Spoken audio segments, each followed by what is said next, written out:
I'm Sharon, an architect by trade, but today I'm stepping into the role of a bride, brimming with excitement as I walk down the aisle. Every detail of our wedding, from the flowers to the playlist, bears the mark of my meticulous planning. I've imagined this day as a scene plucked from a romance novel, a celebration of our love. At the altar stands Peter, my soon-to-be husband, an engineer with a practical, no-nonsense approach to life that complements my creative flair. Together, we've always felt like a perfect match, each enhancing the other's strengths. As I approach, I catch a glimpse of something troubled in his eyes, but I chalk it up to pre-wedding nerves. I overhear Peter's mother, Julie, whispering nearby, her gaze intense and unsettling. Despite her strained smile and compliments, her eyes betray a different sentiment. The ceremony continues, but Peter's vows lack the usual warmth, and there's a tense pause before he finally says, "I do." During the ring exchange, Julie insists on capturing the moment with a photo, her words tinged with an air of caution rather than celebration. At the reception, she offers backhanded compliments on my dress, highlighting its beauty while subtly critiquing its non-traditional style. With a light-hearted remark about celebrating love in our own unique way, I deflected Julie's subtle criticisms about our wedding choices. But before the conversation could escalate, Peter intervened, politely asking his mother for a moment alone with me. His interruption seemed like a defense of our decisions, yet his tone hinted at a resignation rather than genuine support. It felt oddly out of place on what should have been a day of pure joy. Scanning the crowd for reassurance, I hoped to find solace in the chaos of the wedding festivities. Yet, deep down, I sensed that something fundamental was wrong. The tension in the air was undeniable, and the red flags waved too boldly to ignore any longer. As Peter and I glided onto the dance floor for our first dance, the distance between us felt more than physical. Though our movements were synchronized, emotionally, we were worlds apart. The song, meant to celebrate our unity, now felt like a cruel irony. When the music faded, Peter's attempt at reassurance only served to emphasize the growing chasm between us. "So, Mrs. Sharon, ready for forever?" he asked, the irony of his question hanging heavy in the air. I wanted to voice my doubts, to question whether our tomorrows would be overshadowed by the unease of today. But instead, I masked my concerns with a hesitant affirmation, clinging to the hope that the darkness looming over us would eventually dissipate, and that our rocky start was not indicative of what lay ahead. Unbeknownst to me, this day would merely serve as the overture to a challenging period that would test not only the resilience of our marriage but the very core of my identity. As we toasted to our union, the celebratory words felt hollow, overshadowed by an unsettling sense of loss. The journey back to my home, a charming 3-bedroom house that stood as a symbol of my hard-earned independence, marked the beginning of our shared life. This space was meant to be our sanctuary, the solid ground upon which we would build our future together. However, it quickly became the stage for a series of conflicts that felt more like invasions than the start of marital bliss. Julie, residing just a short distance away, began to visit with alarming frequency, often uninvited. Her criticisms were relentless, targeting everything from my culinary endeavors to the decor of our home. Whether lamenting the flavor of my dishes or the choice of bathroom tiles, her complaints were diverse but equally cutting. Peter's attempts to mediate were feeble at best, appearing more for show than genuine protection. Julie's intrusions became a regular ordeal, each visit an opportunity for her to assert dominance through thinly veiled insults and critiques. The pivotal moment arrived one afternoon when Julie showed up with suitcases in hand, her intentions clear and her sense of entitlement palpable. This wasn't just another visit, it was an invasion, threatening to smother the life out of our fledgling marriage. "I'll be staying here now," she declared, breezing past me to deposit her luggage in my favorite cozy corner by the window, my haven for quiet reflection and reading. "This spot will suit me just fine," Julie proclaimed, her tone leaving no room for argument. I turned to Peter, my eyes pleading for him to intervene, to uphold the sanctity of our home. This was a decision we should have made together. Sensing an opportunity, I called Peter aside, my voice trembling. "This is our home. Shouldn't we have discussed this first?" His gaze met mine, devoid of the warmth and affection that once filled it. "Mom's getting older, Sharon. It's not right for her to be alone. She needs to be with family," he explained, emphasizing the word family in a way that made me feel like an outsider. So I'm not family? Is that what you're saying? The words barely escaped my lips before tears welled up, a mix of hurt and frustration. Peter quickly responded, his patience wearing thin. You know that's not what I mean. But I owe her this. What about us? What about what we owe to each other? We're supposed to be building our life together, not living with your mom, I argued. But it was as if I were speaking to a brick wall. My concerns, my feelings seemed insignificant, and just like that, Julie's move into our home was decided, overriding my wishes. With Julie's arrival, the atmosphere in our home shifted dramatically. Every corner, once filled with our shared dreams, now bore the weight of tension and conflict. My tranquil reading nook was swallowed by her belongings. The kitchen became a battleground for her criticisms, and Peter, the man I married, seemed more aligned with Julie than with me. It hit me that I wasn't just fighting for my marriage or my space anymore. I was fighting for my sense of self, my dignity, and my peace. A nagging thought lingered. How had it come to this? How had my desires, my space, and my voice become secondary to Julie's preferences? The change was stark. My cherished nook became a symbol of Julie's intrusion. The kitchen, a sight for her relentless scrutiny, and my husband had transformed into a stranger, siding with what felt like the opposing team. And this was only the beginning. Life, already challenging, spiraled into an unbearable nightmare as the oppressive atmosphere in our home mirrored the shrinking of my own space and voice. Adding to the mounting pressure, a discovery brought everything into sharp focus: the unmistakable presence of 2 blue lines on a pregnancy test, signaling a new life amidst the turmoil. This revelation intensified the situation, rendering the already dense atmosphere almost suffocating. Clutching the pregnancy test, my hands shook with a mix of anticipation and dread as I grappled with the realization that the stakes were now even higher. I had always imagined that discovering I was pregnant would be among the happiest moments of my life, filled with excitement and celebration. Yet, standing alone in the bathroom, tears welling in my eyes as I faced my reflection, I found this milestone felt more like a weighty burden. When I shared the news with Peter, his reaction fell disappointingly flat. Well, that's something, he muttered, swiftly steering the conversation toward a renovation idea his mother had proposed. It became evident that Julie saw my pregnancy not merely as news, but as her new project. She took it upon herself to oversee every aspect, from my diet to the birthing plan, all under the guise of being helpful. Julie's interference quickly morphed into a form of control. She scrutinized every morsel I ate, casting judgmental glances at even the simplest meals and questioning my weight management, despite my assurances that my diet was doctor-approved. Doctors these days have no clue, she scoffed dismissively, convinced that her outdated wisdom trumped modern medical advice. As the pregnancy progressed, Julie's demands became increasingly outrageous. She asserted control over my home, expecting me to maintain it to her exacting standards, regardless of my condition. Sharon, why isn't the living room clean yet? She would demand from her perch in my once tranquil reading nook, now usurped as her headquarters for endless phone scrolling and TV watching. My pleas for rest fell on deaf ears, with Julie dismissing pregnancy as no excuse for laziness. Peter's silence during these exchanges only exacerbated the tension. His lack of support became glaringly apparent, particularly during a dinner that devolved into an argument over baby names. Julie's harsh critique of my chosen name was the final straw.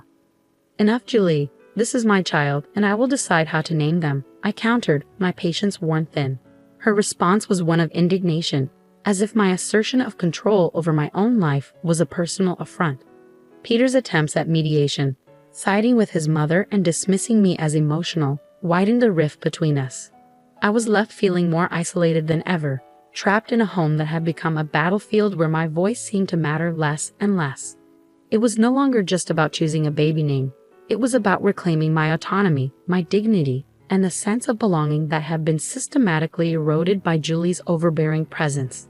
Staring at the reflection of my once gleaming wedding ring, I scarcely recognized the woman gazing back at me, a woman who was slowly losing everything she cherished, her sanctuary, her self-respect, and most agonizingly, her resolve to stand up for herself. In the midst of one of our tense confrontations, Julie, brimming with a vindictive sense of triumph, delivered a crushing blow that changed everything. She icily suggested that maybe I didn't belong in their family if I couldn't handle a simple family disagreement. Peter's response, or lack thereof, was perhaps the most agonizing part. His silence spoke volumes, conveying that my suffering wasn't just beginning. It had been my reality for far too long. Days blurred together as I navigated through a house that no longer felt like mine, holding onto the only beacon of hope left, the life growing inside me. Yet even this small solace felt threatened in the toxic environment I found myself in. The breaking point arrived on a chilly evening during yet another agonizing family dinner. Despite my efforts to prepare a flawless meal, Julie's criticisms were relentless, attacking everything from the seasoning to the preparation. Her words felt like physical blows, each comment chipping away at my already fragile confidence. But it was her next jab that pierced the deepest, questioning my ability as a mother based on my supposed failure to manage household chores. Peter's acquiescence was the final straw, pushing me past my breaking point. Fueled by a potent mixture of anger, pent-up resentment, and sheer desperation, I found my voice. Step it up? I've been carrying our child, managing our home, and enduring endless criticism from your mother, and you're telling me to step it up. The shock on their faces spoke volumes, but I was beyond caring. For too long, I had allowed myself to be diminished and demeaned, but in that moment, I reclaimed my voice. I'm done. I can't do this anymore. The clarity of my decision cut through years of suppression like a beacon of light. It was a declaration of my refusal to endure any more disrespect or emotional torment. I was prepared to fight for myself, for my child, and for a future liberated from the shadows that had clouded my life. As I spoke, my voice trembled with emotion, yet I remained resolute in my stance. I refused to raise my child in an environment where their mother was constantly undermined. If this is your idea of family, then count me out, I declared, my words ringing with finality as I rose from the dinner table, leaving behind their stunned silence. Gathering only the essentials, I made my way to the door, my hands shaking as I reached for the handle, eager to escape the oppressive atmosphere. Julie, ever the provocateur, seized the moment to deliver her most cutting remark yet. And where do you think you're going? This is Peter's house, not yours. Pausing, I turned to face her, my resolve steeling. Actually, Julie, this house is mine. I bought it. I decide who stays and who goes. Peter's voice broke through, laced with desperation. Sharon, please, let's talk about this. But I was beyond negotiation. There's nothing left to discuss. I replied, my tears a testament to the pain of my decision. Stepping out into the cold night felt like embarking on a new chapter of my life, one filled with uncertainty yet also tinged with a profound sense of liberation. The closing door behind me marked the end of a tumultuous saga, a final farewell to a life I could no longer endure.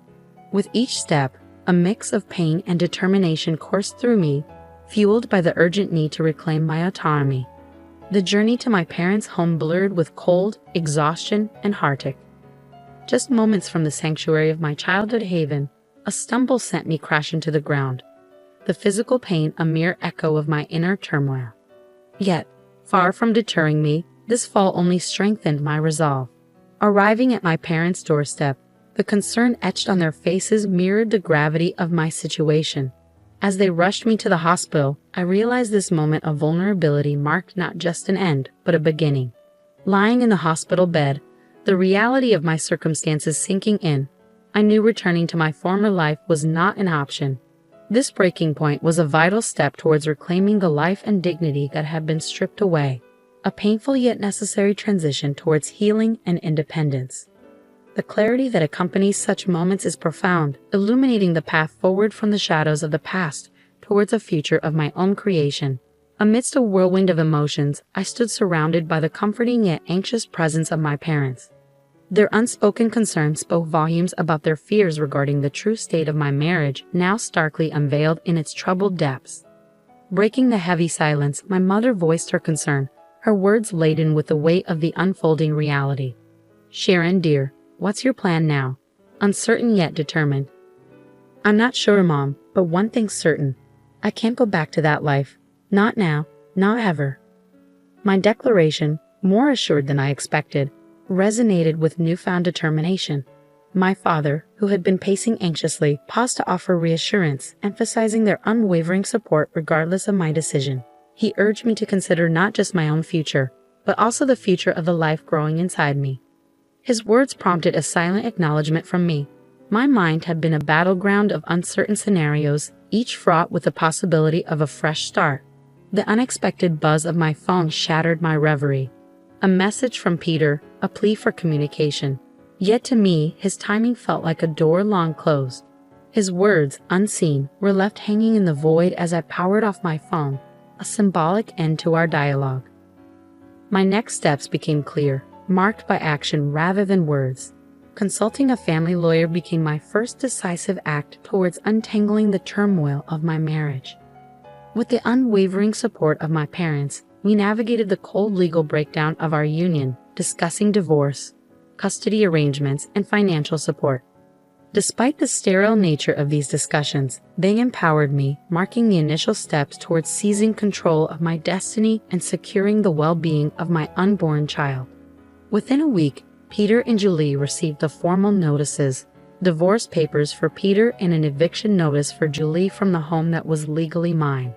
Alongside these were demands for substantial child support and compensation for the emotional turmoil I had endured.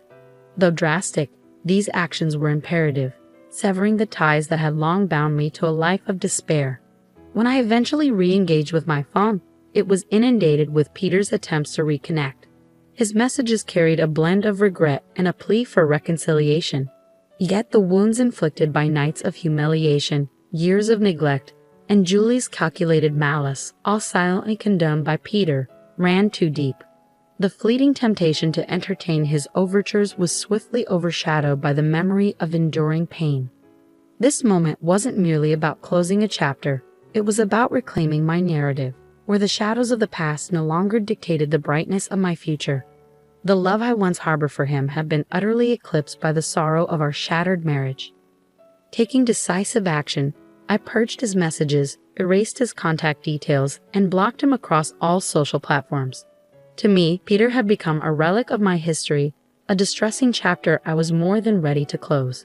Despite the knowledge that the road ahead would be rife with challenges, divorce, especially with a child on the way, is a complex journey. I was finally charting my own course, stepping out from the suffocating shadow that had enveloped me toward a future brimming with hope. On the day of the court proceedings, the atmosphere in the room bore the distinct sterile chill characteristic of spaces where destinies are determined. Seated beside me, my lawyer exuded confidence, while my parents offered silent yet unwavering support from behind. Across the aisle, Peter seemed adrift, the reality of the situation dawning upon him, while Julie's countenance oscillated between shock and defiance. As the session commenced, the judge entered, prompting everyone to rise. What followed was a whirlwind of legal proceedings, with accusations and evidence laid bare.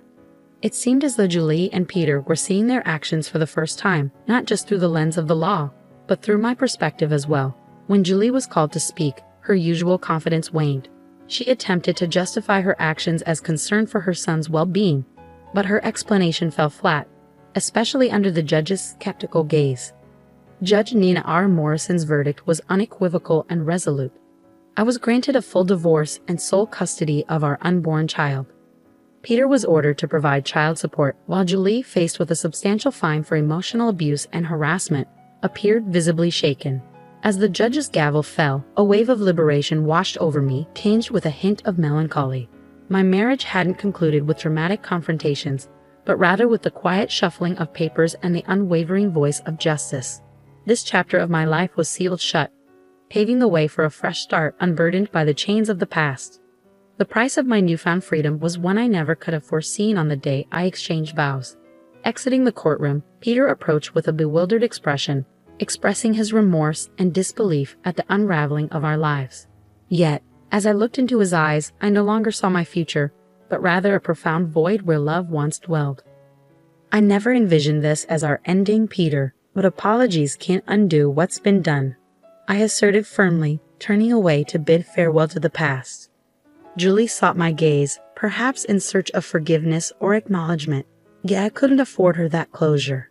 She had taken too much from me, and I refused to grant her the satisfaction of witnessing the depth of her impact on my spirit. Stepping into the embrace of the outside world, it felt as though life welcomed me with open arms, the sun shining brighter and colors more vibrant. It was as if I viewed the world through a new lens, unclouded by the shadows of turmoil. My mother's embrace and words of pride brought tears to my eyes.